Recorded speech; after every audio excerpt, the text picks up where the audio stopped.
ሁለት እጅግ በጣም ተቀራራቢ የሆኑ መኪኖችን ስናወዳደር ታሳቢ ማድረግ ያለብን ነጥቦች።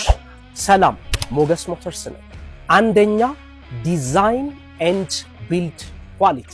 በዲዛይን ኤንድ ቢልድ ኳሊቲ ላይ ቀድመን ተመሳሳይነቱን ብቻ እናወዳድራለን። ይሄ የምትመለከቱት የቢዋይዲ ሶንግ ፕላስ ፕሮዳክት ሲሆን ይሄኛው ደግሞ የምትመለከቱት BYD C-Line 06 ነው።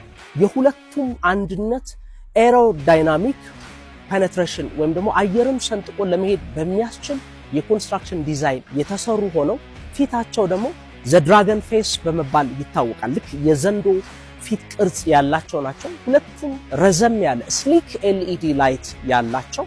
በተጨማሪም የቦዲ ኮንስትራክሽኑ ላይ ስንመጣ በፓኔሎቹ መካከል ያለው ጋፕ ጠበብ ያለ ሃይ ቴንሳይል ስቲል፣ በጣም ስትሮንግ የሆነ ቴንሳይል ስቲል የሚጠቀሙ፣ ሁለቱም ክራሽንግ ኤሪያ የመጋጫ ቦታ በሰፊው ያላቸው የሊቲየም አይረን ፎስፌት ባትሪ የሚጠቀሙ የኤሌክትሪክ SUV ፕሮዳክቶች ናቸው። በልዩነቶቻቸው ላይ ደግሞ ስናወነሳ የBYD ሶንግ ፕላስ ከሼፕ አንጻር ስንመለከተው ቦክሲየር አይነት ታይፕ ያለው አርበን ፋሚሊ ፐርፐስ ለሚጠቀሙበት የተመቻቸ፣ እንዲሁም ግራውንድ ክሊራንሱ ከ150 እስከ 180 ሚሊ ግራውንድ ክሊራንሱ ከፍ ያለ ሲሆን፣ ወደ BYD C-Line 06 ደግሞ ስንመጣ የኤሮዳይናሚክ ኢፌክቱ በተወሰነ መልኩ ከፍ ያለ ሻርፕን የሆነ በቀላሉ ፔኔትሬት አድርጎ መጓዝ እንዲችል ሆኖ የተሰራ ሆኖ ሞር ፋሽኔብል ስፖርቲ እና ዲዛይኑ ሞዴሬት የሆነ